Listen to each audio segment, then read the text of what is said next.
vamos a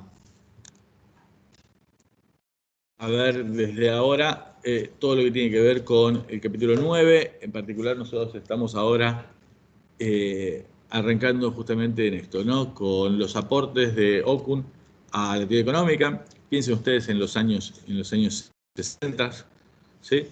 Y todo lo que nosotros estamos teniendo a nivel internacional, ¿no? Acá en la Argentina teníamos el desarrollismo, ¿no? Frondizi y demás a principios de la década. Y a nivel internacional tenías un Kennedy y demás, y esa era la posición general. Y en función a esto, lo que se hizo fue tratar de ver todos los distintos aportes que se podían llegar a construir como para guiar una política económica. ¿Se acuerdan que habíamos estado diciendo? Había venido la revolución keynesiana, se habían empezado a estar calculando un montón de cosas, se habían construido las cuentas nacionales y demás, y a hacer recomendaciones de políticas. Habían estado trabajando con, por ejemplo, lo que dijimos hace un rato, ¿no? Mirando la curva de Phillips, mirando qué es lo que hay y demás. Y dentro de esto también se empezó a observar justamente regularidades empíricas que había entre lo que es la variación en la tasa de desempleo y el crecimiento de producción. Y lo que se observaba es que no alcanzaba con que la economía creciera. La economía tenía que crecer arriba de una cierta tasa, ¿sí? Tenía que crecer de manera relativamente importante para que lograra descender la tasa de desempleo, ¿sí? O sea, ¿por qué? Porque si la tasa de crecimiento de la economía era muy pequeña, no lograba bajar la tasa de desempleo e incluso a lo mejor podía ser consistente de que estuviera aumentando la tasa de desempleo. ¿Por qué? Porque nosotros tenemos una economía que funciona en el mundo real y que hay incorporación de gente al mercado de trabajo. ¿Por qué? Porque crece la población.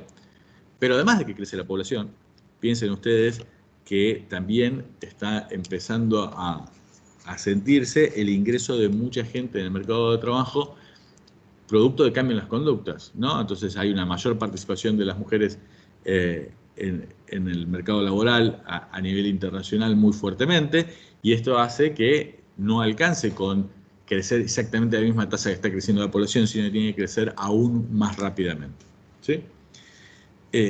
Si uno observa justamente los datos estadísticos, obtiene una relación como esa que está ahí, y ahí lo que nosotros observamos que es, miren, ahí lo que tenés es UT menos UT menos 1 es, ¿qué cosa? La variación en la tasa de desempleo.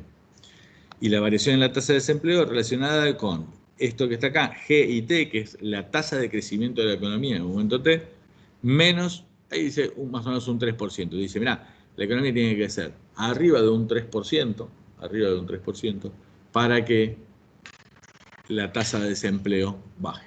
Si la economía está creciendo más o menos alrededor del 3%, al final del día estamos creando simplemente la cantidad de puestos de trabajo que son necesarios para que no crezca la tasa de desempleo. Fíjense que nosotros en el modelo simplificado de trabajo que habíamos estado diciendo decíamos que I, el nivel de producción, era igual a N, que era la cantidad de gente que estaba trabajando, y que por ende, si crece I, crece N, y como manteníamos la L, que era la cantidad de gente que quería trabajar, fijo, si aumentaba N, bajaba el desempleo. Bueno, ahora lo que estamos diciendo es, mirá, L, ¿sí? L está creciendo. ¿A qué tasa? I está creciendo, ponele a un 3%, entonces vos tenés que crecer al menos un 3% para que N crezca un 3%, para que la tasa de desempleo siga siendo lo mismo. ¿Sí?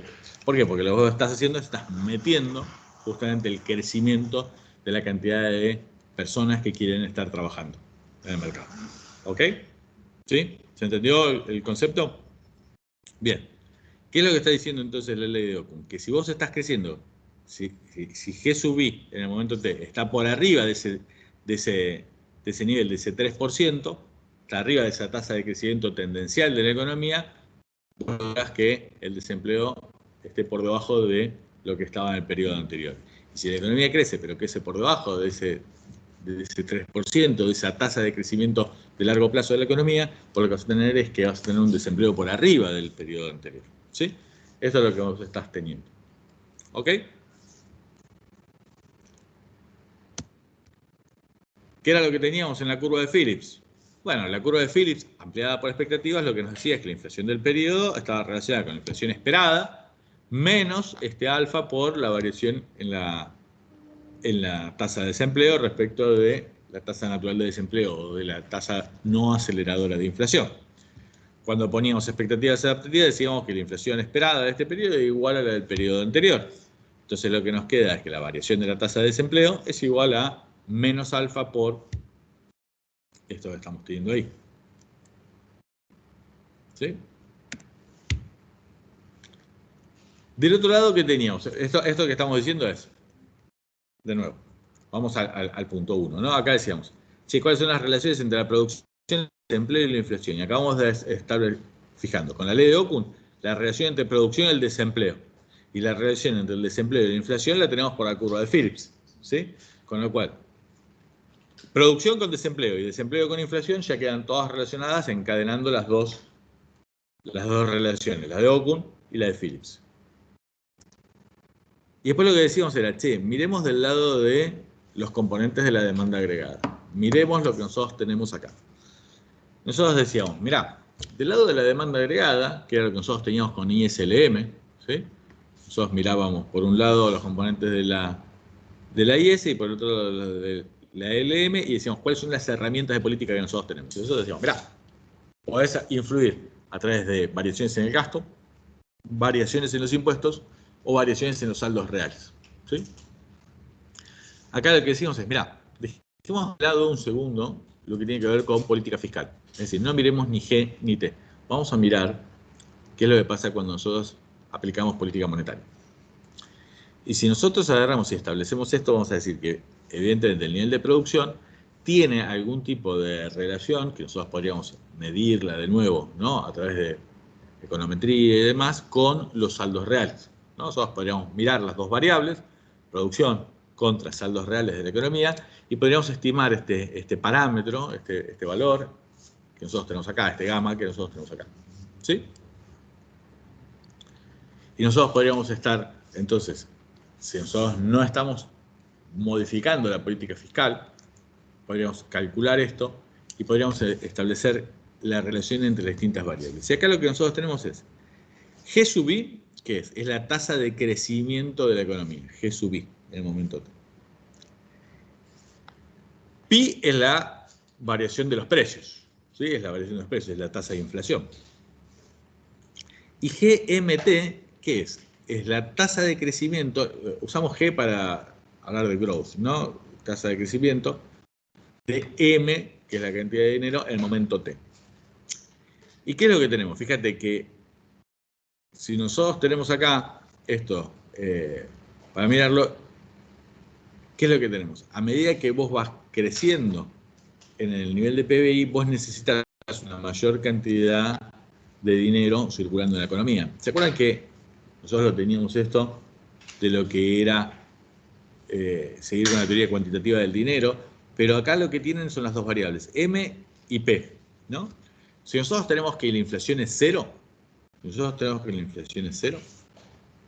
los precios son siempre iguales. Y si los precios son siempre iguales, vemos que hay una relación directa entre nivel de producción y cantidad nominal de dinero. Si los precios están creciendo al 5%, el crecimiento del PBI va a estar relacionado, por un lado, con un crecimiento nominal, pero si lo ajusto por precios, para verlo en términos reales, nosotros tenemos que quitarle la inflación. Entonces, si bien no deberíamos restar tasas de crecimiento, para variaciones pequeñas lo podríamos llegar a estar haciendo, y decimos, mirá, el crecimiento, la tasa de crecimiento va a ser igual. Al final del día, A, la tasa de crecimiento de la cantidad de dinero menos la inflación. Si vos tuviste 2% de inflación y la cantidad de dinero te creció un 5%, eso es consistente con una tasa de crecimiento del 3% de la economía. ¿Ok? ¿Se entendió?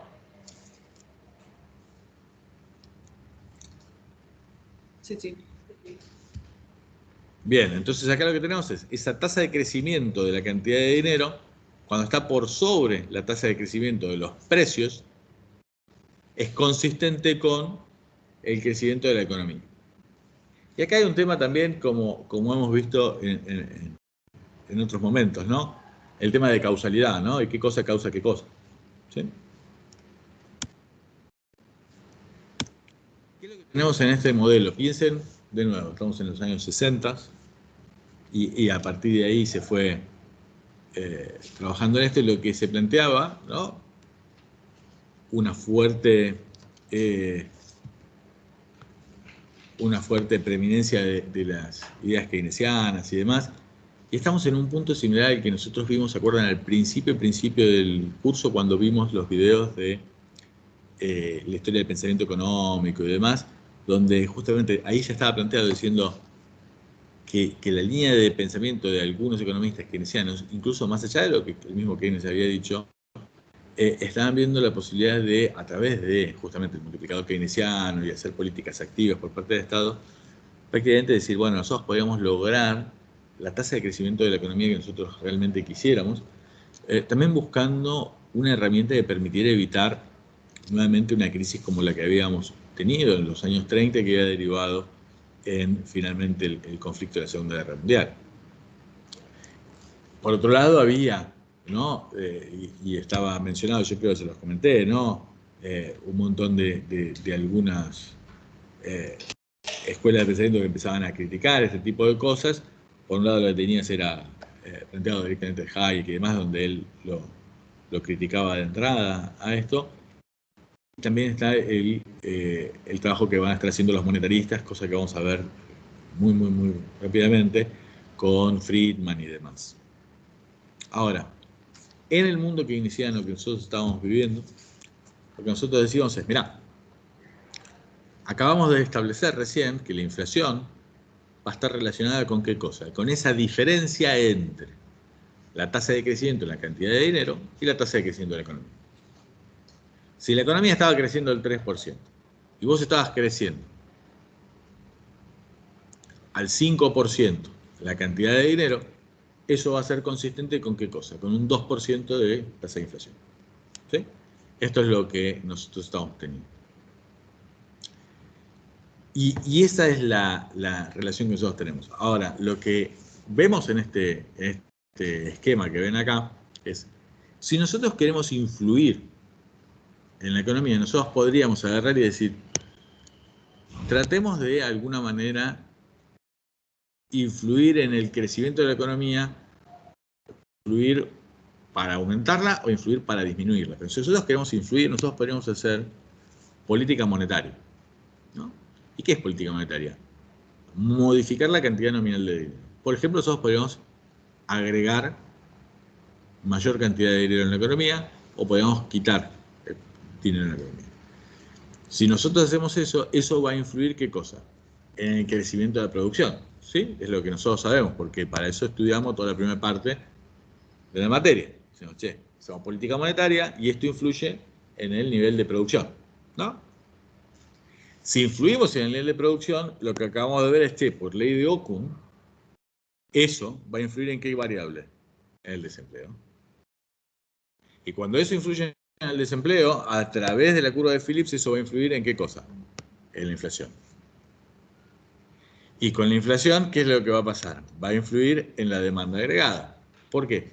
Porque nosotros teníamos, dentro de las variaciones de precios, impacto después en los saldos reales. Vos tuviste un incremento en la cantidad nominal de dinero, pero ahora el aumento de inflación te aumenta P, y como te aumenta P, te va a estar cambiando, ¿qué cosa? Los saldos reales de la economía.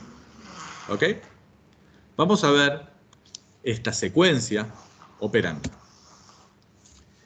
Imaginemos que estamos, miren este cuadro, prestenle atención y miren específicamente esta columna, el año 0. Vamos a imaginar que el año 0 es este año y el año pasado, y el año anterior, o sea, como que venimos a esta velocidad. ¿Qué es a esta velocidad? Decimos, mirá, estás viniendo con una economía que está creciendo, ¿no? Esto, mírenlo, este es el punto 2, ¿no? Se está creciendo ¿a qué? Al 3%. La economía esa está creciendo al 3%. Ok. ¿Cuál es la tasa de desempleo de esta economía? Mirá, la tasa de desempleo de esta economía es del 6%. Ok. ¿Cuál es la tasa de inflación de esta economía? 5%. Ok. Y si yo agarro y miro eso, digo, ¿y qué está pasando con la cantidad de dinero? Digo, mirá, la cantidad nominal del dinero está creciendo al 8%, y esto, como hay un 5% de inflación y la economía está creciendo un 3%, es un crecimiento de la cantidad real de dinero del 3%. ¿Sí? Fíjense que esto que ustedes están viendo, borro todas las entradas, lo que está diciendo es, esta economía tiene creciendo el PBI al 3%, tiene creciendo la cantidad real de dinero a la misma velocidad, al 3%. ¿Ok? 3%, 3%. Esto está con una cantidad nominal de dinero que está creciendo más rápido, 8%. Esa diferencia entre el 8% y el 3% real de crecimiento de la economía y de crecimiento de la cantidad real del dinero es evidentemente la variación en los precios. 5 puntos de inflación. ¿Ok? Bien. Nosotros vamos a mirar y vamos a decir, mirá, nosotros queremos lograr un proceso de desinflación. Es decir, queremos lograr que baje la inflación que nosotros estamos teniendo en esta economía. Nosotros queremos lograr que baje esa tasa de inflación y esa tasa de inflación que hoy es del 5% queremos que baje. Vamos a suponer que queremos que baje un 1%. Nosotros queremos que baje al 4%. Entonces nosotros decimos, bueno, ¿cómo logramos? ¿No? Porque nosotros venimos, así como el año cero, venimos el año pasado, el anterior, venimos yendo a esa velocidad. A esa velocidad está yendo este país, esta economía que estamos inventando en este momento. Decimos, bueno, ¿cómo podríamos bajar esa inercia inflacionaria, esa tasa de inflación? Bien, nosotros lo que podríamos hacer es, fíjese, acá nosotros en la diapositiva anterior hemos dicho, mirá, la forma de operar es a través de modificar en la tasa de crecimiento de la cantidad de dinero, ¿no? O sea, nosotros tenemos que influir en G sub M. Esa es la herramienta de política que nosotros tenemos. Bueno, entonces nosotros vamos a bajarla. Como queremos bajar la inflación, nosotros queremos bajar esto. Entonces vamos a aplicar una disminución en la cantidad de dinero en la economía. Vamos a aplicar una política monetaria contractiva. Esa disminución en la cantidad de dinero, ¿sí?, que nosotros vamos a hacer, va a hacer que baje también el crecimiento. Esta baja en el crecimiento va a hacer que aumente la tasa de desempleo. Este aumento en la tasa de desempleo va a hacer que disminuya la tasa de inflación. ¿Ok? Esta es la secuencia. ¿Ok? Bien, vamos a ver con los números. Sí, vamos a ver. Nosotros vamos a aplicar una política monetaria contractiva. Esto, de nuevo, no es de laboratorio, es de PowerPoint. Bajamos la cantidad de crecimiento de la cantidad de dinero y la bajamos, ahí está diciendo, a 4,5% de la cantidad nominal de dinero. ¿Sí? Nosotros queremos lograr una tasa de inflación de 4%. La bajamos fuertemente. Esto va a hacer que la economía que venía creciendo a un 3% baje la tasa de crecimiento. ¿A cuánto? Al 0,5%. Como está creciendo un 0,5%, que está por debajo de lo que dice la ley de Okun, ¿no? Está por debajo. ¿Qué es lo que va a pasar? Va a subir el desempleo. El desempleo estaba en 6, entonces se nos fue a 7 el desempleo. Okay. Cuando el desempleo está por encima de la tasa natural de desempleo, está por encima de esa no aceleradora de inflación, ¿no? Tenemos un desempleo alto. Como hay un desempleo alto, la cola en los lugares de búsqueda de empleo son más largas. Como las colas en los lugares estos son más altas, ¿qué pasa? La gente va a estar dispuesta a aceptar de alguna manera, ¿qué cosa? Salarios más bajos. ¿Por qué? Porque dicen, mirá, yo no sé si es general de toda la economía o si es que para lo que yo estudié, para lo que yo sé hacer, me cuesta conseguir laburo. Bueno, entonces acepto. Los costos, entonces, del lado de las empresas van a estar un poco por debajo. Esto va a impactar, ¿qué cosa? En que los precios van a subir menos de lo que venían subiendo. ¿Sí? Entonces, esa disminución en la inflación la vamos a tener que revertir. Entonces, ahí lo que tenemos es, el año 1 nosotros hacemos esta contracción monetaria y logramos que baje la tasa de inflación.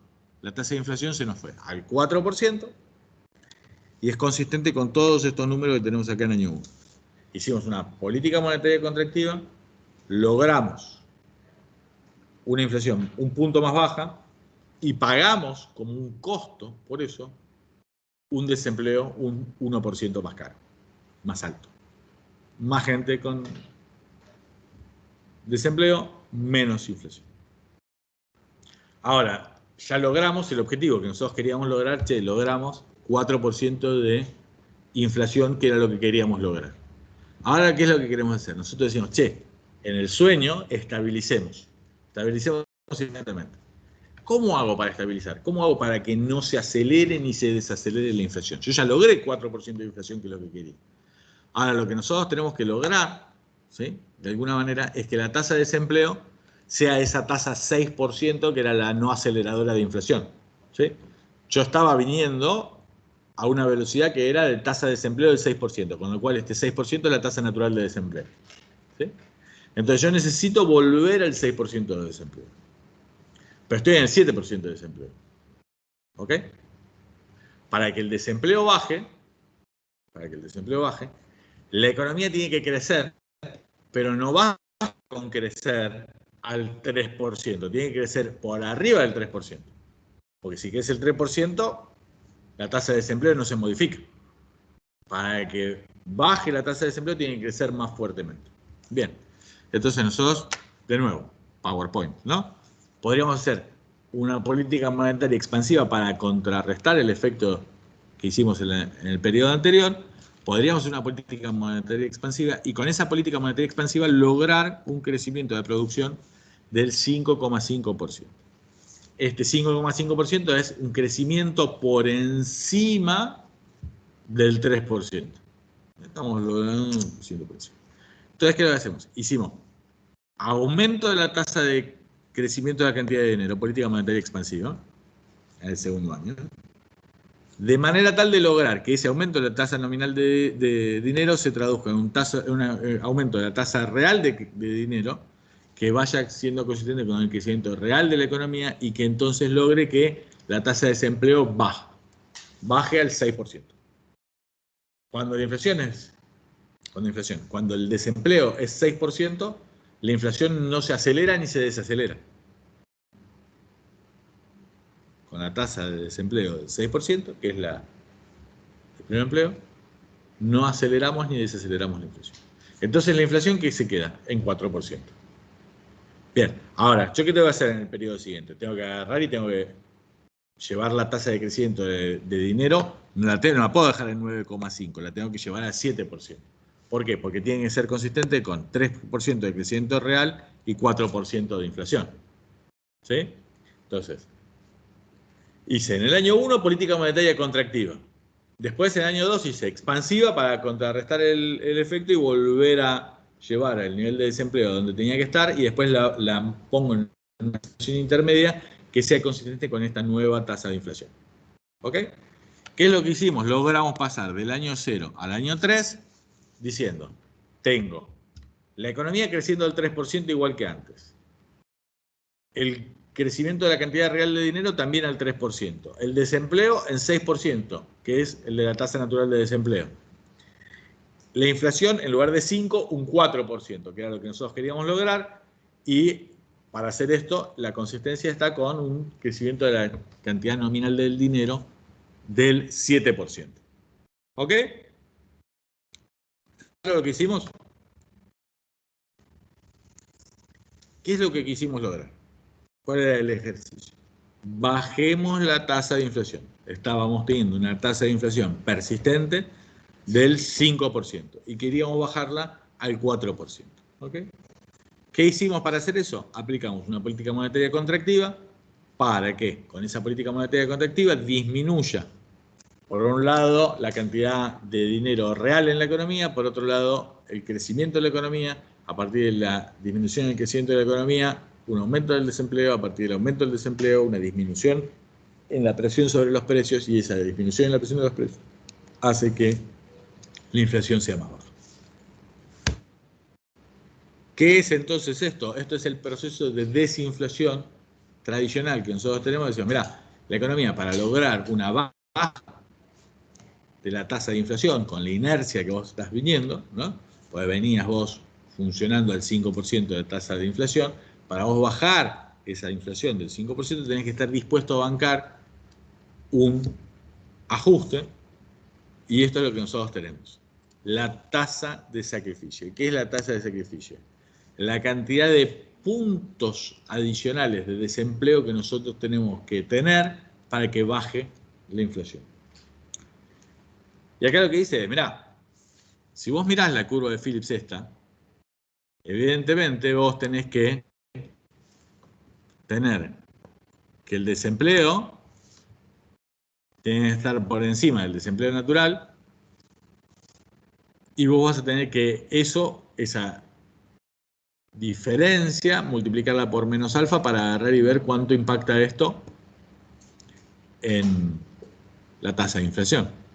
Con lo cual, para reducir una tasa de inflación de un 1%, vos tenés que tener un desempleo adicional igual a cuánto? A 1 sobre alfa en un año. ¿Sí? Si alfa fuera igual a 1, te bancas un punto adicional de desempleo, tenés un punto menos de inflación. Si alfa fuera igual a 2, con un punto adicional de desempleo, vos lográs bajar 2 puntos de inflación. Y si 0,5, necesitas 2 años de un 1% adicional para bajar un punto, o si es lo que es lo mismo, 2 puntos de desempleo adicionales para bajar un punto de la inflación. ¿Ok? Entonces, ¿eso qué es? Eso es lo que denominamos nosotros la tasa de sacrificio. Vos podés decidir pagar en un año, a lo mejor 5 puntos adicionales de desempleo para bajar 5 puntos de inflación, o podés pagar un 1% adicional de desempleo durante 5 años para que vaya bajando esos 5 puntos de inflación. Si la tasa fuera 1 a 1, ¿no? ¿Está claro? Vos podés elegir, lo pago en un año, lo pago en 2 años, lo pago en 3 años, pero lo vas a tener que pagar.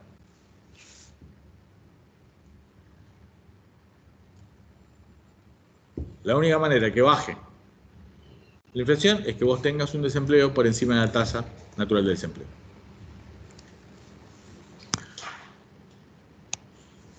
¿Ok? ¿De dónde sale ese alfa? Y de la estimación econométrica que hacemos, ¿no? Hacemos la estimación, calculamos, nos va a dar un número. Y ahí viene la crítica de esto, que es la crítica de Lucas. Dice, mirá, cuando vos hiciste el modelo econométrico, ese alfa que calculaste, lo hiciste porque la gente creía y veía que la política económica que estabas teniendo era determinada, era algo, era lo que estabas haciendo en ese momento. Si vos vas a cambiar la política económica, ¿por qué suponés que las personas van a seguir haciendo lo mismo? Y si las personas cambian su conducta, ese coeficiente que acabas de calcular, ese alfa que calculaste econométricamente, ya no va a ser significativo. Porque ese parámetro que vos calculaste, lo calculaste sobre periodos anteriores donde la gente actuaba de manera diferente. Entonces decía, mirá, acá la inflación esperada no necesariamente tiene que ser exactamente la inflación del periodo anterior. Porque la gente va a estar utilizando toda la información que tenga disponible. ¿Sí? Toda la información que tenga disponible. No solamente la que observó en los periodos anteriores. Si vos cambiás la política y ven todos de que estás cambiando la política, van a tomar esa información, independientemente de que hayan pasado nada más que 2 semanas desde el cambio de política económica. Por ende, si nosotros tenemos una política económica, una política monetaria que busque bajar y se comprometa con bajar fuertemente la inflación en el corto plazo, y esto resulta creíble para la población, la inflación esperada puede llegar a ser menor a la inflación del periodo anterior. Si yo te creo que lo que vas a estar haciendo va a tener éxito, yo puedo creer de que la inflación del próximo periodo va a ser más baja que la de este periodo. Y si yo no te creo, va a ser al revés. Con lo cual es fundamental la credibilidad.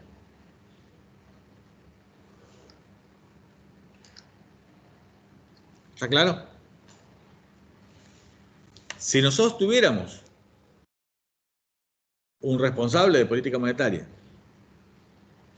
que actuara de manera comprometida para bajar la tasa de inflación, y esto fuera creíble y dijera, mirá, nosotros estamos teniendo una tasa de inflación, estamos en Estados Unidos, estamos en una inflación del 8 y pico por ciento, decimos, che, queremos que baje la inflación, Y tenemos un responsable de la Reserva Federal que dice que va a hacer todo lo que tenga que hacer para que baje la tasa de inflación y sube la tasa de interés, que es lo mismo que decir que estoy achicando la cantidad de dinero, estoy haciendo una política monetaria contractiva, porque estoy comprometido de que la inflación baje y baje rápido.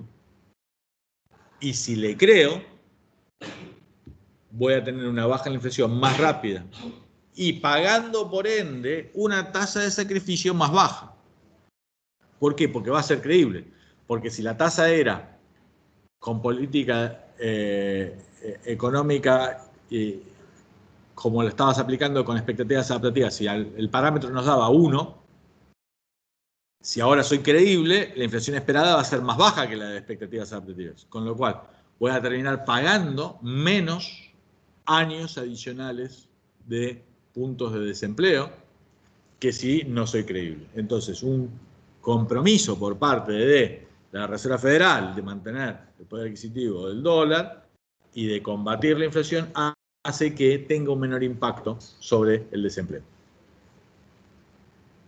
Por el contrario, si no aparece un compromiso creíble por parte de la responsable de política monetaria de que va a estar haciendo eso, lo esperable es que la tasa de inflación siga subiendo. Entonces, ¿qué es lo que hace? Dice, mirá, el tema pasa fuertemente por acá. ¿Qué es lo que les voy a estar diciendo en el camino? Digo, mirá,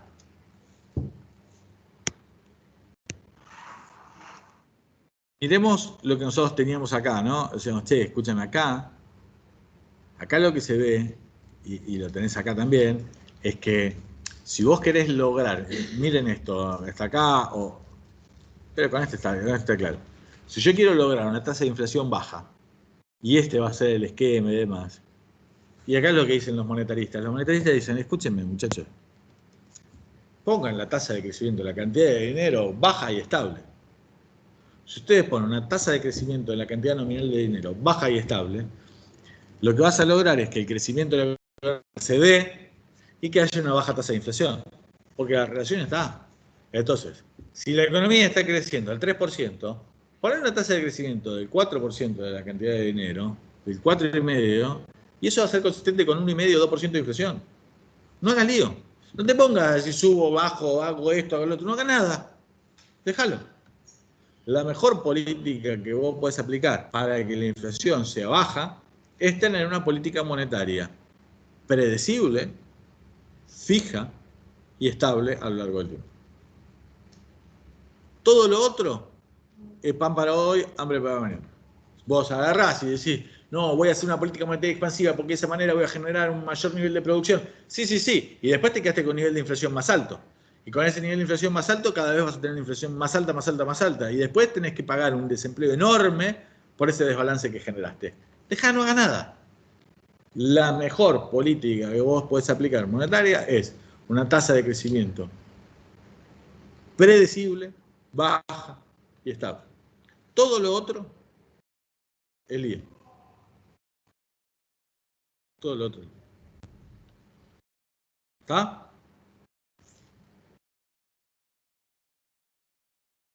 ¿Qué es lo que tenemos con esto? Decimos, mirá, entre lo que estoy diciendo que está diciendo Friedman, que tiene que ver con una política monetaria predecible, estable, que sea consistente con una baja tasa de inflación, más justamente el tema de expectativas y demás, le dicen, che, lo que vos tendrías que tratar de tener es un tema de credibilidad, y para tener credibilidad lo que vos tenés que lograr es separar el rol del responsable de política monetaria del gobierno. ¿Sí? ¿Por qué? Porque como vamos a ver, y ahora les vamos a mostrar algunos videos de esto, tiene mucho que ver con justamente las necesidades de financiamiento del Tesoro y demás, que llevan al final del día a tener una política monetaria no prudente, que llevan a procesos de crecimiento de la tasa de inflación. Ahora vamos a ir a ver eso. Ahora, antes de que profundicemos, quiero agarrar y darles un par de cosas más. Digo, mirá, Dentro de esto decimos, va a ser importante entonces dentro de un montón de recomendaciones de política agarrar y decir, mira, el responsable de los bancos centrales tiene que ser independiente del gobierno, independencia del Banco Central. Y por el otro lado, también es importante que el responsable del Banco Central, el responsable de la política monetaria, en el país que sea, no solamente sea independiente, sino que aparte, en la medida de lo posible, se atenga a una regla. Se atenga a una regla. Es decir, que no haga cualquier cosa. Que no haga cualquier cosa. Una regla podría ser, como están diciendo los monetaristas, tener una tasa de crecimiento, una cantidad de dinero fija, constante y estable a lo largo del tiempo que va a ser consistente con una tasa de inflación baja. Otra recomendación es agarrar y decir, che, no, fijemos una regla de política, que lo vamos a ver bastante más adelante, que vos, ante ciertas variaciones que pueda llegar a estar teniendo alguna variable económica, vos de antemano digas qué es lo que vas a hacer y después que cumplas esa regla. ¿Por qué? Porque de esa manera vas a lograr más credibilidad y donde vas a tener mucho más impacto en las decisiones. Ahora, ¿qué es lo que tenemos? Supongamos que nosotros estamos teniendo un proceso de inflación relativamente alto. No estamos en la Argentina, no estamos en las tasas de inflación de Argentina, pero estamos con inflaciones relativamente altas. Bien, vos tenés que bajar la inflación y para bajar la inflación tenés que encarar un proceso de ajuste y encarar un proceso de desinflación. ¿Qué es lo que tenemos? Decir, mirá, hay diferentes recomendaciones. Con el enfoque tradicional que nosotros vimos primero, es decir, mirá, vos te tenés que bancar un cierto nivel de desempleo, de esa manera vas a bajar, hacer política monetaria, hacerlo de esta manera y lo vas a bajar. Vas a tener que pagar cierto sacrificio y de esta manera lo vas a lograr. ¿Qué es lo que te dicen los monetaristas? Mirá, vos tenés que bajar la tasa de crecimiento de la cantidad de dinero, que esa es la manera en la cual lo vas a estar teniendo, porque al final del día, en todo momento y en todo lugar, la inflación es un fenómeno monetario y por ende vos lo que tenés que hacer es controlar la cantidad de dinero para que baje la inflación. Es el segundo enfoque. Y después lo que decís es, si nosotros tenemos credibilidad, nosotros podemos lograr procesos de desinflación más rápidos. Y viene lo que nosotros llamamos expectativas racionales. Decimos, mirá, y esto es lo que plantea también Lucas, dice, la gente toma toda la información que vos tengas disponible, con lo cual si ven que el responsable de política monetaria está comprometido con bajar la inflación y hace una política monetaria contractiva, fuertemente contractiva, para agarrar y bajar la inflación rápidamente, ¿sí? Nosotros vamos a tener que al final del día no vamos a pagar la misma tasa de sacrificio, vamos a pagar menos puntos adicionales de desempleo y vamos a lograr un proceso de desinflación más rápido. ¿Sí? ¿Por qué? Por la credibilidad y demás. ¿Sí? Ahora después lo vamos a ver, vamos a hacer eso. Entonces, tenemos ese efecto y después decimos, che, ¿y si esto no sale? Y acá lo que vamos a decir es, mirá, hay ciertos motivos por los cuales, aún teniendo en cuenta lo que plantea la escuela de expectativas racionales, nos damos cuenta de que hay cierta inercia en la inflación y que tarda en bajar. ¿Por qué tarda en bajar?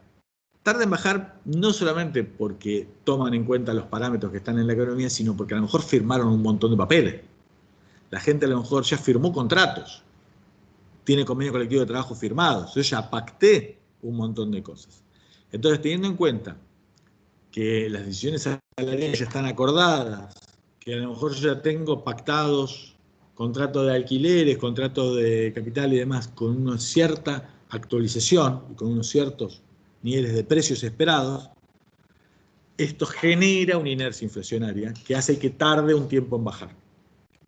Y esto es lo que, de nuevo, mirando empíricamente lo que fue sucediendo, es lo que está verificando el planteo que hace Taylor. Y dice, mirá, acá hay un tema que nosotros, aún aplicando reglas, aún aplicando un montón de cosas y con credibilidad y demás, nos damos cuenta de que existe cierta inercia. ¿Por qué? Porque están todos estos efectos, ¿no? Por un lado, los contratos que vos tenés firmados, los convenios colectivos de trabajo y demás, que hacen que vos tardes cierta cantidad de trimestres en lograr efectivamente un efecto pleno de esta reducción. ¿Sí? Con lo cual, ¿qué es lo que tenemos de conclusiones acá? Y después ahora vamos a ir llevando todo esto a un montón de casos con videos y con cosas que vamos a trabajar. Las desinflaciones, el proceso de desinflación, ¿qué es lo que tenés? Y mirá, para vos bajar la tasa de inflación que tenés, un proceso de desinflación, de bajar la cantidad de puntos que tiene la inflación, pero que sigue siendo inflación positiva, eso es desinflación, en general lo que hace es provocar un aumento del desempleo. Vos querés que baje y en general sí. En general, esto es lo que pasa. Esto decíamos, pero escúchame, no habíamos dicho que la cantidad de dinero es neutral. Sí, es neutral, pero es a mediano plazo. En el corto plazo, antes de llegar, ¿no? A mediano plazo, como habíamos visto en la oferta y demanda agregada, en el camino hay un impacto sobre el empleo, el desempleo y efectos reales. Cuanto más rápido es el proceso de desinflación que vos hagas, cuanto más rápido quieras vos bajar, cuanto más de shock sean las políticas que vos aplicás, en general están asociadas a tasas de sacrificio más bajas. Y esto es consistente con lo que venimos planteando. Y es importante esta relación con justamente esto que yo les decía. Expectativas racionales. Y hay un trabajo de Thomas Argent y demás que trabaja justamente sobre el tema de la importancia de la reputación en el hacedor de política.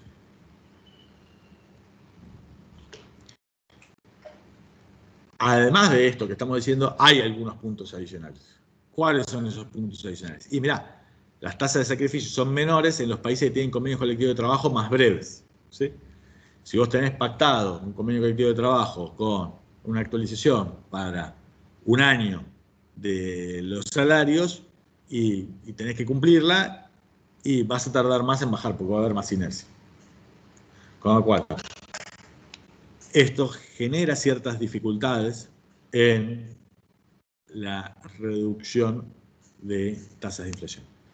Está mencionado ahí la parte salarial porque, de nuevo, estamos mirando un modelo keynesiano donde estamos haciendo hincapié sobre todo en el mercado de trabajo como el que influye, pero no es solamente eso, incluye también el resto de los contratos que nosotros tenemos en la economía. Y nosotros vivimos en la Argentina y ustedes saben hoy claramente de que como hay un nivel de inflación importante, hay un montón de cosas que están pactadas creyendo que va a haber ciertas variaciones en los precios, ¿sí? Y entonces están incluidos en los contratos entre proveedores y clientes y demás, precios por ahí más altos para dentro de un tiempo y demás, y decir, mirá, yo ahora te cobro esto, pero yo a partir de dentro de 6 meses te cobro esto otro, y ya están firmados los contratos. Entonces hay ciertas inercias en las decisiones. ¿Ok? ¿Está claro? ¿Se entiende? ¿Consultas? ¿Estamos bien?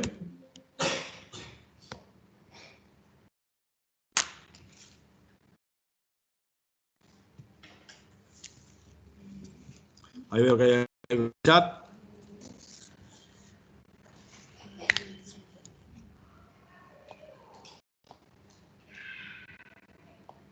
Había una pregunta. Hace poco había leído que en Uruguay, para una vez, o sea, no me acuerdo en qué época, habían tenido una inflación muy, muy alta y que para bajar esa inflación lo que hicieron fue como subir los impuestos en una tasa muy alta también para contrarrestar la inflación.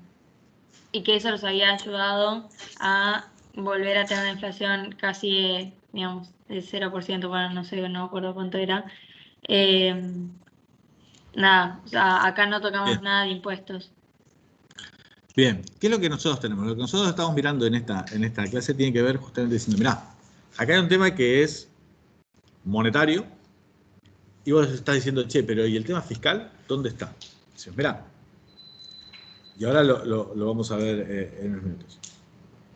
Para que la moneda vaya perdiendo valor, tiene que haber una política monetaria que así lo convalide. Ahora, la pregunta es, ¿por qué va a estar emitiendo plata el Banco Central?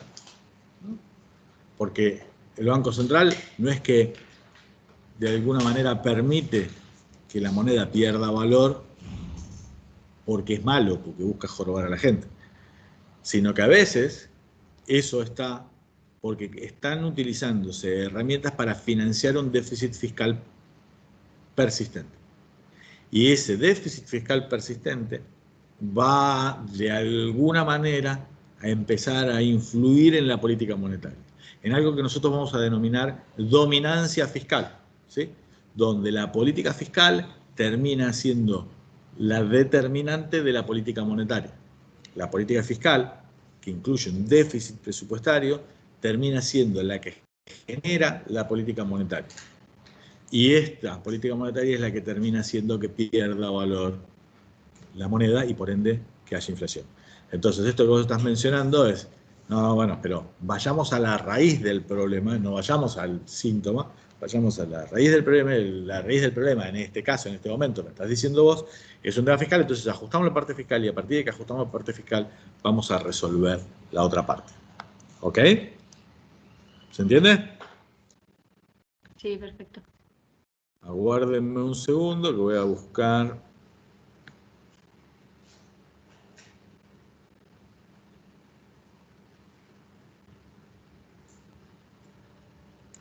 Lo que necesito para compartir con ustedes.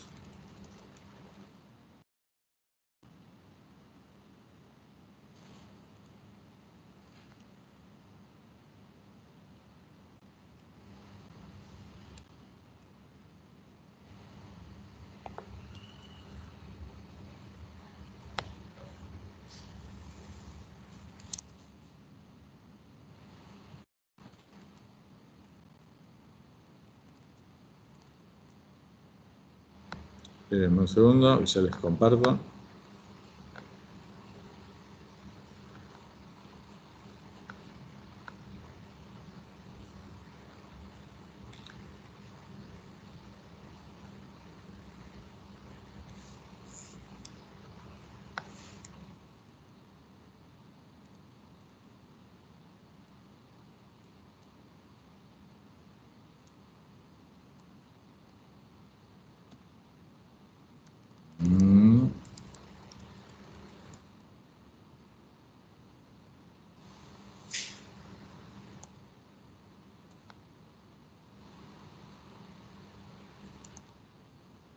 Espero que no suene muy fuerte. Vamos a ver cómo está el audio.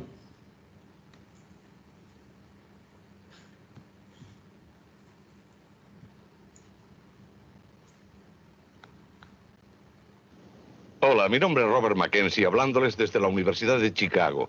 Los aquí presentes, como cualquier norteamericano, ha sufrido el peso de uno de los grandes males de nuestro tiempo. La inflación, aumento de precios, mayor desempleo, trayendo como consecuencia la disminución de ingresos de la gente. Ninguno de nosotros es ajeno a este problema. Milton Friedman lo ha estudiado por muchos años y está convencido que conoce la cura. Lo que veremos ahora. Estados Unidos o en cualquier otra parte del mundo, es porque estos pedazos de papel y las entradas desviándonos de la inflación. La libertad económica no está sola. Es parte de un orden más amplio. Quería mostrarles cuánta diferencia existe dejándoles ver cómo vive la gente al otro lado de ese muro de Berlín. Pero las autoridades de Alemania Oriental no lo permiten. Los antepasados. Yo les dije que puede tolerar la sin ella. Acá está mostrando, esto es años 80, está mostrando Berlín Oriental y Occidental y demás, como para agarrar y mostrar una diferencia y demás. Después les vamos a dejar el video completo, pero quiero ver la parte... Frenada a la inflación. Esa es la responsabilidad del gobierno, que tiene un monopolio en lugares como este. El motivo de que tengamos inflación en los Estados Unidos o en cualquier otra parte del mundo es porque estos pedazos de papel y las entradas contables correspondientes o sus contrapartidas en otras naciones están creciendo con mayor rapidez que la cantidad de bienes y servicios producidos. La verdad es que... Ahí entendieron, ¿no? Ahí lo está diciendo. Dice, mirá, acá vos lo que tenés está creciendo la cantidad de dinero más rápido que está creciendo la cantidad de producción. Es decir, si nosotros teníamos 3%, no hay inflación. Está diciendo, entienden, ¿no? Esto es conceptualmente lo mismo que acabamos de ver, y además desde el enfoque. La inflación es creada en un lugar y solo en un lugar, aquí en Washington. Este es el único lugar donde existen prensas como esta que emiten estos pedazos de papel llamados dinero. Aquí reside el poder para determinar cuán rápidamente aumentará la cantidad de dinero en circulación.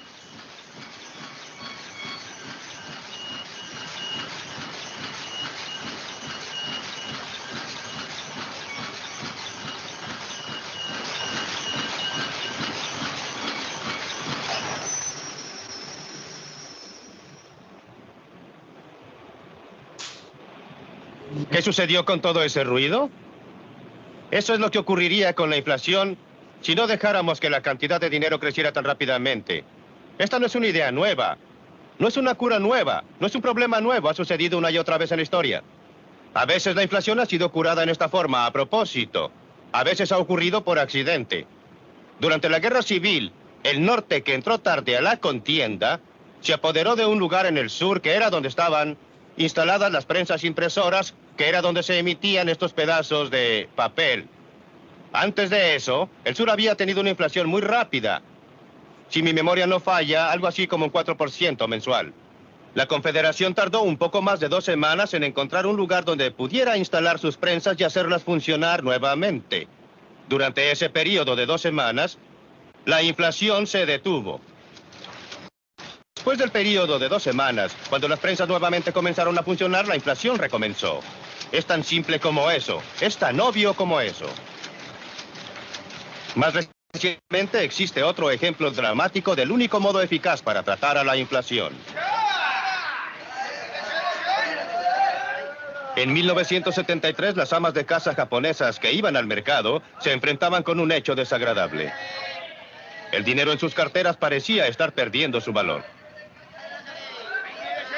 Los precios estaban comenzando a elevarse a medida que la tremenda historia de la inflación nuevamente comenzaba a desarrollarse. El gobierno japonés sabía qué hacer. Lo que es más, estaba preparado para hacerlo. Cuando todo terminó, los economistas pudieron registrar con toda precisión lo que había ocurrido. En 1971, la cantidad de dinero comenzó a crecer con mayor rapidez. Como siempre sucede, la inflación no fue afectada por un tiempo, pero a fines de 1972 comenzó a responder.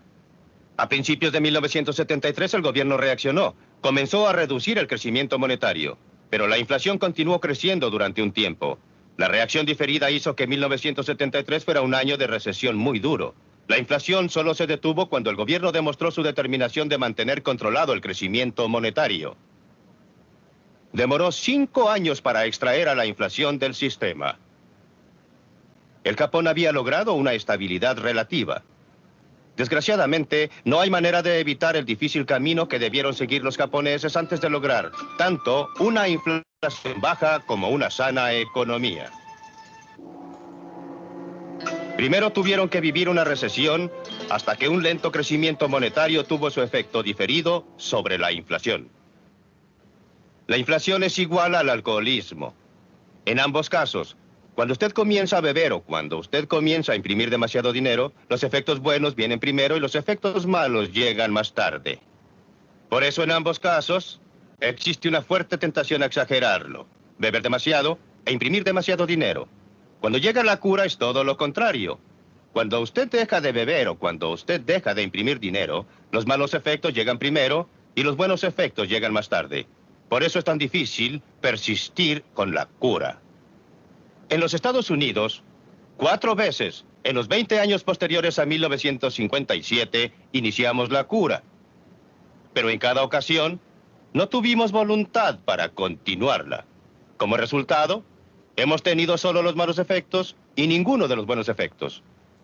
El Japón, por otra parte, adhiriendo una política de retardar las prensas impresoras durante 5 años, fue en 1978 capaz de cosechar todos los beneficios, baja inflación y una recuperación en la economía.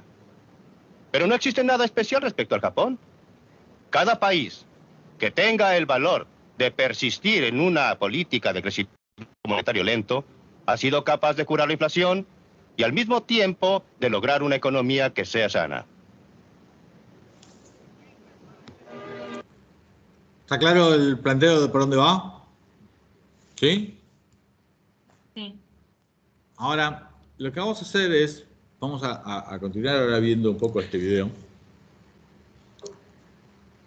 Y vamos a tratar de entender qué motivaciones puede llegar a haber detrás de los responsables de política monetaria como para que eventualmente, independientemente del planteo de Friedman, se llegue a una situación de alta inflación, ¿no?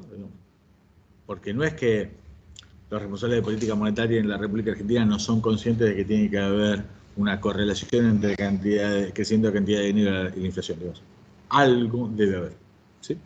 Este video es interesante por la charla que viene a continuación, donde se muestran diferentes roles, ¿sí? Diferentes roles entre los que están ahí. Libre para elegir.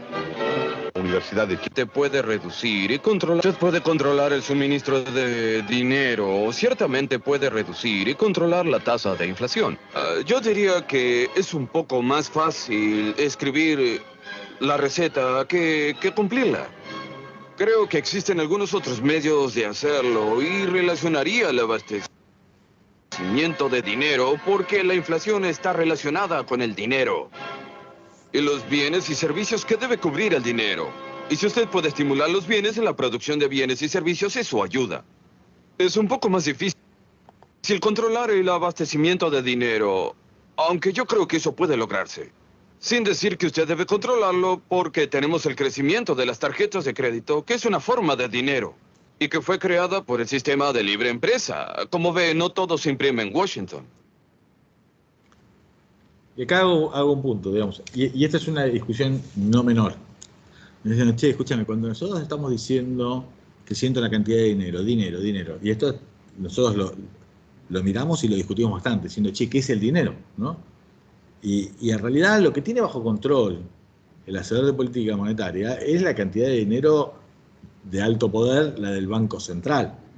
Después están los multiplicadores monetarios, que dependen de las decisiones de los bancos de prestar o no prestar, sobre las cuales se puede condicionar o no a través de herramientas de política monetaria que están bajo control del Banco Central, pero además hay otras cosas que influyen. Él ahí menciona, por ejemplo, el tema de tarjeta de crédito, y la tarjeta de crédito, ¿qué tiene que ver? Y te dice, mirá, termina actuando como dinero, ¿no? Como un medio de pago. Y yo les podría agregar, ¿qué cosa? ¿Qué cosa les podríamos agregar? Que hemos visto nosotros acá en la materia. El mundo de cripto, por ejemplo, que es un tema importante. Y en la Argentina, esto no solamente incluye eso, sino que incluyen, cuando decimos los criptos, ahí agarramos y decimos, che, escúchame, ahí hay ciertas cosas que están fuera de tu control, porque ni siquiera sos el emisor, ¿sí? Y la verdad es que nosotros en la Argentina, como vemos de que el peso como dinero tiene un montón de falencias, hacemos uso de otro tipo de herramientas. ¿De qué usamos? Usamos dólares, ¿no? Y entonces, las herramientas que tiene el Banco Central para controlar eso empiezan a ser más acotadas, ¿no? ¿Está claro? Bien. Puede parecer demasiado a la defensiva. Creo que usted tiene razón al decir que la base de la inflación está en Washington, Milton.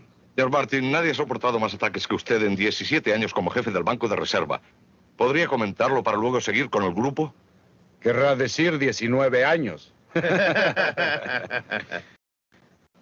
No estaría aquí si no fuera por Milton Friedman, porque él nos visitaba y nos aconsejaba de... Estoy diciendo que no sé por qué esto se ve de una manera que no me gusta.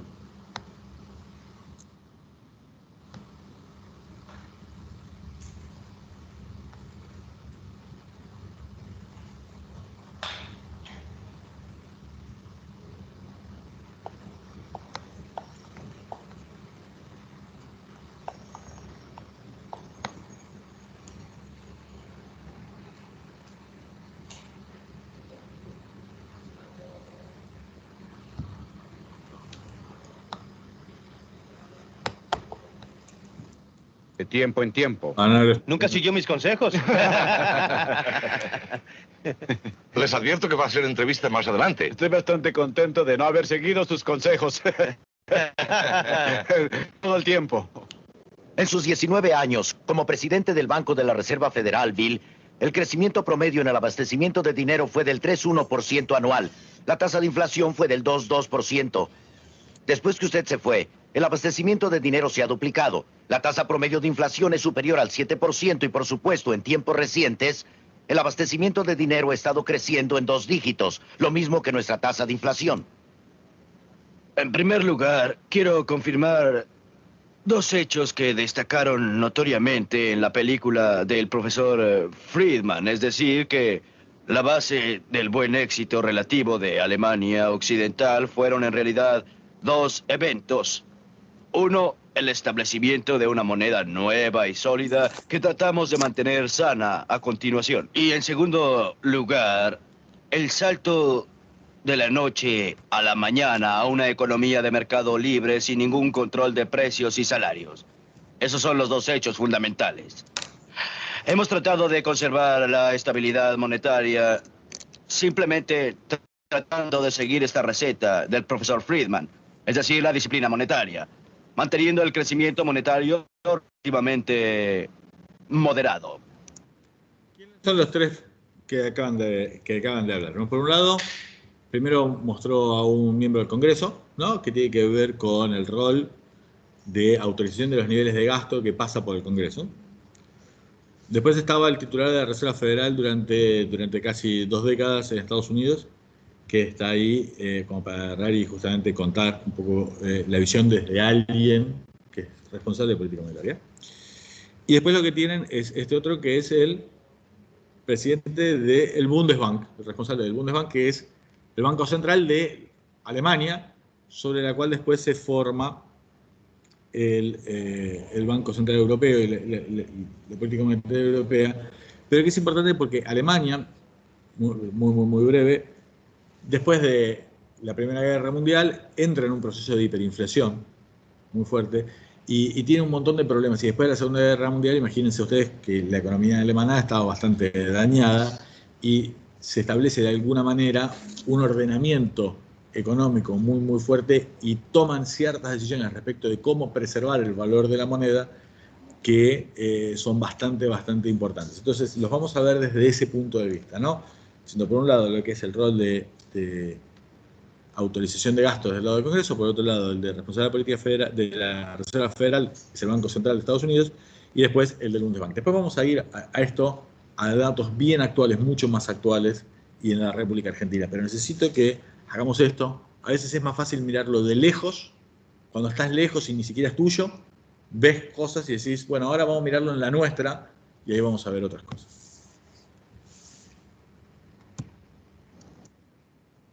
Sin embargo, debo decirles que no es tan fácil como parece. En realidad, los gobiernos deben tener valor para mantenerse en esa dirección. Nadie discute la posibilidad de que un crecimiento excesivo del abastecimiento de dinero es un elemento esencial del proceso inflacionario y que es el real problema. No sé qué hacer sino tener el valor y la voluntad de hacerlo, y quiero comenzar, si me lo permiten, con esa materia porque creo que es lo que debemos explorar. Porque no hemos tenido el valor y no lo tenemos, y bajo qué circunstancias lo tendremos. Quiero comenzar con Bill Martin porque su experiencia es sumamente interesante. Sus 19 años están divididos en diferentes periodos. En el primer periodo, ese promedio que mencionó antes Beryl Sprinkle, y que correspondió a 2 periodos muy diferentes, un primer periodo de crecimiento lento e inflación lenta, y un periodo subsiguiente de lo que en ese momento fue considerada como inflación rastrera, y ahora estaríamos encantados de volver a él. La gente no recuerda que en la época en que el señor Nixon introdujo controles de precios y salarios en 1971 para controlar una inflación atroz, la tasa de inflación era solo de un 4,5% anual. Hoy lo consideraríamos un gran logro, pero la última parte del periodo en que usted fue presidente fue un periodo en que la tasa de inflación comenzó a crecer y la tasa del crecimiento del dinero también estaba creciendo. Pues bien, refiriéndome a su periodo, usted fue elocuente en sus declaraciones al público, a la prensa y a todos sobre los males de la inflación y sobre la determinación del Banco de la Reserva Federal de no ser el arquitecto de la inflación. Su sucesor, Arthur Burns, fue igualmente elocuente. Hizo exactamente la misma clase de declaración, la misma efectividad, y una y otra vez repitió que el Banco de Reserva Federal no sería el arquitecto de la inflación. Su sucesor, el señor G. William Miller, hizo los mismos discursos y las mismas declaraciones y las mismas protestas. Su sucesor, Paul Volcker, está haciendo las mismas declaraciones. Ahora yo le pregunto, ¿por qué ha existido una diferencia tan notoria entre las excelentes declaraciones de todos los presidentes del Banco de la Reserva Federal? Por eso no me refiero a usted. Desgraciadamente para el país, usted tiene muchos acompañantes. ¿Por qué ha existido una diferencia tan grande entre los excelentes pronunciamientos por una parte y lo que yo considero una ejecución muy pobre de la otra. Antes de que esté la respuesta ahí, él mencionó diferentes presidentes de la Reserva Federal. El último que menciona es Paul Volcker. Quédenselo ustedes en la cabeza, va a ser muy relevante en un montón de cosas, e incluso con impacto directo en algunas de las cosas en la Argentina. ¿Ok? Paul Volcker fue responsable de la Reserva Federal a fines de los 70, principios de los años 80 y sobre todo a lo largo de todos los primeros años de la década del 80, es el que instrumenta efectivamente una política monetaria muy fuertemente contractiva para lograr efectivamente reducir la tasa de inflación en Estados Unidos. ¿Ok? Pero también colaboró y fue parte de procesos de estabilización en la Argentina y demás. Porque la política monetaria no es el único elemento. La política fiscal es igualmente importante. ¿Usted le está echando la culpa a la tesorería, señor Martín? ¿Sí? ¿Al Congreso? Ya Sí, hablará claro el señor que sí, Brown, no desde se luego que preocupe. La relación de la política fiscal con la política monetaria es una de las cosas más importantes. Aclárenos, cuando usted dice política fiscal, ¿qué la distingue de política monetaria? Tributación, Sí. los ingresos crecientes ¿Y los gastos? y los gastos. ¿Y los sí. déficits? Los déficits, sí, exacto. Y creo que usted tiene que darse cuenta que cuando he hablado durante mucho tiempo de la independencia del Banco de la Reserva Federal, esa es independencia dentro del gobierno, no independencia respecto al gobierno. Y he trabajado consecuentemente con la tesorería para tratar de que el gobierno esté financiado. Ahora esto nos lleva de vuelta a los gastos. El gobierno dice que va a gastar una cierta suma y luego resulta que no gasta esa misma cantidad. Se duplica. El trabajo del Banco de Reserva Federal no es correr con los gastos del gobierno ni con los impuestos gubernamentales. El trabajo del banco es controlar el abastecimiento de dinero. Y francamente creo, y como usted sabe, siempre he creído que esas son disculpas y no razones para la ejecución de... Bien, en esto usted y yo estamos en desacuerdo porque creo que seríamos irresponsables si no tomáramos en cuenta las necesidades y lo que el gobierno está diciendo y haciendo. Creo que si actuáramos independientemente y responsablemente, lo digo porque estuve en la tesorería antes de llegar al banco. Sí, lo sé. De la Reserva Federal y conozco la otra cara del cuadro, creo que seríamos condenados. Con razón por el pueblo norteamericano y por el electorado. Cada banco central de este mundo, incluyendo el Banco Central de Alemania, incluyendo el sistema de Reserva Federal, tiene la capacidad técnica para hacer que el suministro de dinero cubra un periodo de 2 o 3 meses, no diariamente. Pero durante un periodo tiene la capacidad técnica de controlarlo. No puedo explicar la clase de impresión excesiva de dinero que ha ocurrido en términos de la incapacidad técnica del sistema de Reserva Federal o del Banco Central de Alemania o del Banco de Inglaterra o de cualquier otro banco central del mundo. Yo no diría que técnicamente no podamos hacerlo, aunque... ¿Qué es lo que está diciendo? ¿Qué es lo que están diciendo acá? Hasta ahora, ¿qué es lo que dijeron? ¿Qué es lo que dijo primero el expresidente de la Reserva Federal? Que la El chiste de inflación esto es también verlo puede para... tener que ver con la tributación y que el Banco Claro Central tiene que ayudar también al gobierno.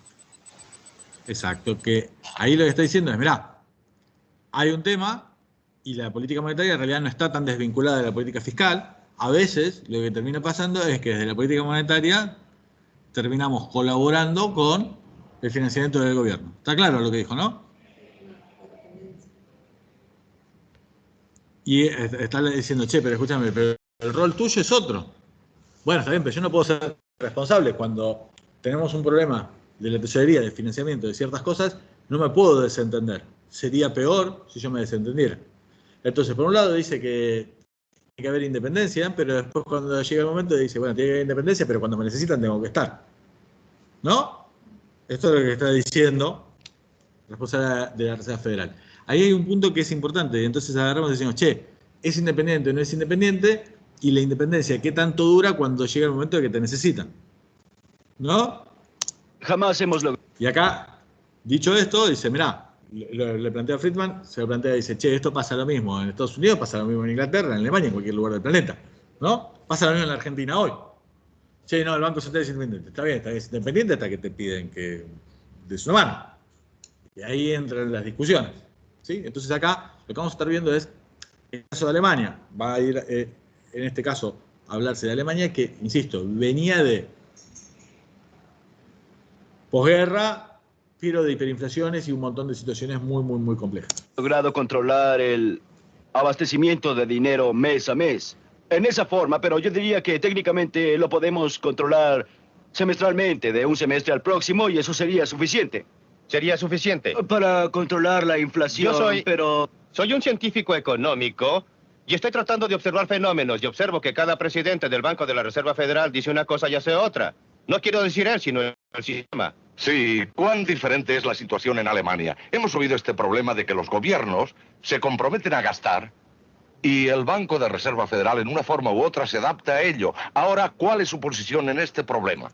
Se adapta a ello, esto es, justamente, acá lo que estamos diciendo es eso, es lo que yo les comenté de dominancia fiscal, ¿no? Diciendo, al final del día termina habiendo financiamiento monetario Somos muy independientes del gobierno con relación a él, pero por otra parte, somos sus consejeros también respecto a los déficits presupuestarios, y no se presentarían fácilmente al Parlamento con un déficit en su presupuesto que sea abiertamente criticado y desaprobado por el Banco Central.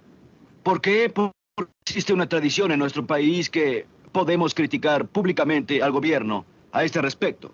Y en segundo lugar, y también ha ocurrido en nuestro caso, si el gobierno va más allá de lo que es tolerable considerando el equilibrio total, debemos dejar que se refleje en el mercado de capitales para poder decir que han hecho subir las tasas de interés, lo que ha producido críticas del público, y eso ha tenido algún efecto en su actitud. Creo. Ahí, ¿qué es lo que está diciendo? Dice, mirá, si tienen un déficit muy fuerte, y él dice, claramente no lo está diciendo, pero dice, y yo no los voy a financiar desde el Bundesbank, lo que va a estar pasando, ¿qué es? Van a tomar deuda, ¿no? Y cuando tomen deuda, ¿qué va a pasar? Van a subir mucho las tasas. Y nosotros lo vamos a criticar. Y además la gente le va a empezar a criticar. ¿Por qué? Vuelvo sobre el... que han hecho subir las tasas de interés, lo que ha producido críticas del público. No voy a haber sido yo responsable de el Bundesbank el que va a haber subido la tasa de interés. ¿Quién le ha subido la tasa de interés? En todo caso fue el Estado que está tomando mucha plata, ¿no? Y eso ha tenido algún efecto en su actitud. Creo que el doctor Eminger ha probado un punto muy importante. Porque no existe en absoluto una relación entre los déficits gubernamentales y lo que ocurre al abastecimiento de dinero. La presión sobre el Banco de Reserva Federal llega indirectamente porque los grandes déficits gubernamentales, si son financiados en el mercado de capitales en general, subirán las tasas de interés. Entonces tenemos a los Wright Partners en el Congreso y sus sucesores, presionando al Banco de Reserva Federal para que intervenga y financie el déficit imprimiendo dinero como una forma supuesta de mantener las tasas de interés. Antes de dirigirme al señor Brown y preguntarle eso, quiero enfatizar un punto muy importante. El Banco de la Reserva, para tratar de mantener las tasas de interés, nos ha colocado en una posición en que tenemos las mayores tasas de interés en la historia. Vamos a ver, ¿qué le está diciendo? Dice, mirá, si vos tenés que financiar el gobierno y el gobierno toma deuda en el mercado de capitales, el Banco Central no tiene por qué hacer nada, pero va a subir la tasa. Entonces va a venir la presión sobre el responsable del Banco Central diciendo, che, escúchame, la tasa está muy alta, no podemos hacer proyectos productivos, no podemos financiar. Hagan que baje la tasa. ¿Y cómo haces que baje la tasa? ¿Cómo bajas la tasa? ¿Cómo aumentas la oferta monetaria? Vas y compras bonos en el mercado, ¿no? Para que baje la tasa. ¿Estamos de acuerdo? Y ahí metes pesos en el mercado y sacás bonos. ¿Bonos que emitió quién? El Estado. Comprás bonos del Tesoro, bonos emitidos por el Estado, y emitís pesos. Metés los pesos, baja la tasa, ¿y quién se quedó con la deuda del gobierno? El Banco Central. ¿Está claro? ¿Se entendió? Acá es de monetizar, hacer billete, el título de deuda que emitió el gobierno. Es otro ejemplo de la diferencia entre las intenciones anunciadas de una política y sus resultados efectivos. Pero ahora quiero dirigirme a Clarence Brown y preguntarle, acosarlo y colocarlo en una silla caliente por un rato. Los gastos gubernamentales han estado subiendo rápidamente con la administración republicana o demócrata. Este no es un asunto de partidos, no importa. Los déficits gubernamentales han estado subiendo rápidamente con la administración republicana o la demócrata. ¿Por qué tenemos aquí nuevamente una diferencia entre los pronunciamientos y la ejecución? No existe ningún diputado ni ningún senador quien diga estoy a favor de la inflación. No existe ninguno que diga estoy a favor de grandes déficits. Todos dirán que quieren equilibrar el presupuesto y restringir los gastos, que quieren un gobierno económico. ¿Cómo explica la diferencia entre ejecución y charlas de parte del Congreso?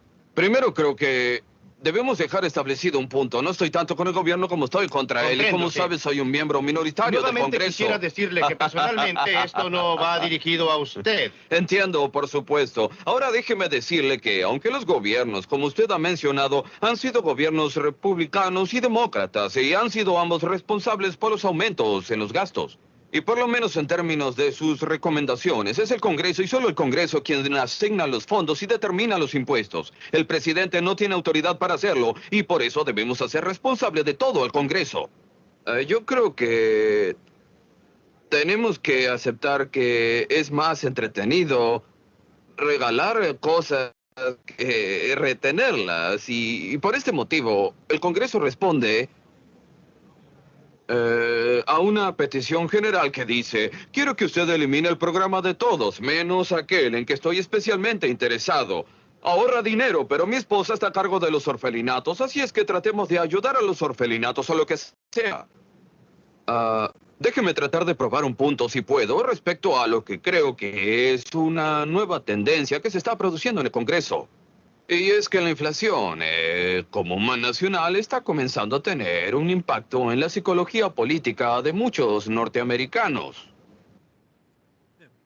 Lo dejo ahí como para que ustedes después lo miren.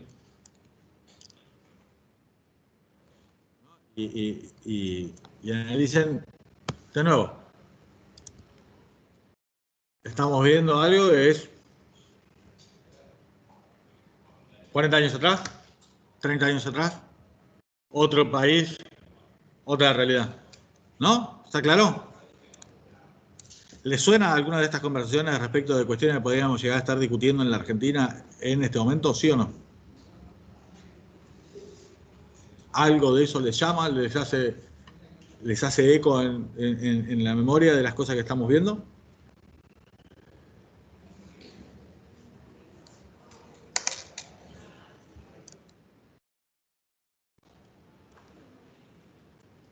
Los veo con pocas ganas como para agarrar y hablar. Vamos a ir dejando un par de cosas que yo les voy a dejar. Ahora vamos a ver muy cortito, ¿sí? Un video. Ya les digo cuánto tiempo tarda. No es tan cortito. No es tan cortito. Dura 8 minutos. No me gusta para hacerlo ahora. ¿Yo qué les voy a dejar? Les voy a dejar para que hagan, ¿sí?, un formulario, ¿sí? ¿Qué es lo que tenemos? Hasta el momento lo que tenemos es el enfoque tradicional, cómo se baja la inflación, generas política monetaria contractiva, de esta manera generas una recesión, de esta manera más desempleo, de esta manera menos presión sobre los precios, baja el precio, está ese sacrificio, garpamos tantos puntos como haga falta y listo. Ese es el esquema. Bien. Después lo que tenemos es, el rol de expectativas, tema no menor, la crítica de Lucas respecto de lo que veníamos ahí viendo, y decíamos, con expectativas racionales, si vos tenés un compromiso fuerte con bajar la inflación, podés lograr bajarla mucho más rápidamente. ¿Ok? Después lo que tenemos es los planteos que hace el monetarismo. Dice, mirá, acá lo que vos tenés que hacer, tenés que hacer una política monetaria contractiva y la tenés que bajar. Obviamente, si vos tenés que hacer una política monetaria contractiva y tenés que quedar ahí, ¿te podés dar vuelta y financiar el déficit fiscal? No, porque te lo acaba de explicar Friedman diciendo, mirá, esto funciona así, esto es política monetaria, este es nuestro rol, y el rol que está fuera de la política monetaria está fuera del rol del Banco Central, y es un problema del Tesoro, tendrá que ver cómo se financia. No tenemos que romper la moneda para supuestamente arreglar el déficit del gobierno nacional. El gobierno que haga lo que tenga que hacer. separemos una cosa de la otra. Ese es el planteo que te está haciendo Fried. ¿Qué es lo que después les dije? Dije, mirá, acá hay un tema muy importante que es de reputación, el establecer reglas, ¿sí? Y mencionamos, existen ciertas dificultades para que solamente midiendo la cantidad de crecimiento, la cantidad de dinero, puedas bajar la inflación.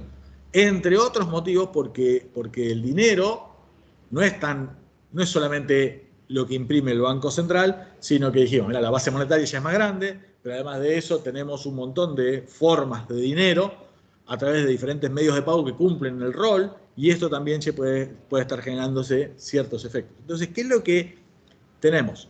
Digo, mirá, hay que establecer una regla de política y hay que darle independencia al Banco Central para bajar la tasa de inflación. Y esto va para ahí. La tendencia internacional va para ahí. Nosotros les vamos a dejar, para no verlo ahora, 8 minutos en la presentación, les voy a dejar un video del Banco Central de Colombia donde explica de manera muy clara, a mí me parece muy interesante ese video, porque les da toda la descripción de justamente cuáles son las herramientas que se utilizan en las economías modernas hoy con política monetaria y cómo controlar la inflación a nivel mundial. ¿Sí? Ese va a ser un video para que ustedes lo miren. Pero después de ese video, para que lo miren, vamos a ver un caso concreto. Caso concreto, República Argentina. Caso concreto, República Argentina. Vamos a ir sobre la política monetaria instrumentada entre 2016, digamos, ¿no? Porque 2015, digamos, la asunción de Mauricio Macri pone el presidente del Banco Central, Federico Sturzenegger, y trata de establecer una política monetaria diferente. Nosotros hasta ese momento veníamos con una política monetaria con fuerte dominancia fiscal, fuerte financiamiento del déficit a través de política monetaria y por ende un crecimiento sostenido de la inflación que se había dado en los últimos tiempos. Se trata de instrumentar en la gestión de Sturzenegger un esquema de metas de inflación. Vamos a verlo. Me parece súper interesante que lo miren en el formulario de cada una de las cosas, y en el final del formulario que vamos a estar viendo están identificados también ya parte de los problemas que estuvieron al momento de ir implementándose las políticas, y quizás uno de los momentos más importantes con el fracaso de la política monetaria que instrumenta Federico Sturzenegger. Hay una parte que van a ver ahí, que es 28 de diciembre de 2017, pero después vamos a poder conversar el resto. Lo van a tener ahí como para empezar a ver justamente cómo es la política monetaria efectivamente en acción ya en una economía más moderna. ¿Ok? Miércoles. Que la pasen bien, lo disfruten. Nos vemos el jueves.